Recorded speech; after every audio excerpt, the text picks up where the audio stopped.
parlerai pas de bêtises, je parlerai de conneries. J'ai écrit une fois que la plus grande force spirituelle de tous les temps, c'est la connerie, avec un C majuscule.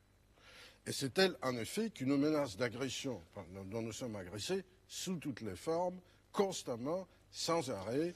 Et je dirais même que nos plus grands ennemis, vous vous référez au dieu de la promesse de l'aube, le dieu de la bêtise, de l'intolérance, etc. Mais leur nom m'échappe. Oui, ils sont des noms russes, peu importe.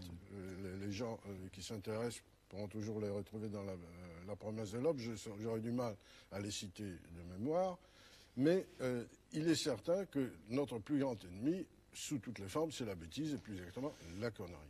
Et tout ce qui est ennemi personnel de mon œuvre et de moi-même, l'intolérance, la haine, le totalitaire, le fascisme d'extrême droite ou d'extrême gauche totalitaire, la suppression de la liberté, le nivellement radical de tout ce qui est différent, le refus de la différence, et je pourrais continuer pendant des heures et des heures, tout ce qui est pour moi négatif, tout ce qui est pour moi contraire à cet humanisme dont je me réclame, et je ne crois pas que ce soit une attitude conservatrice, parce que cet humanisme n'a jamais véritablement été incarné dans une société, mais la bêtise se trouve certainement à l'origine de tout ça.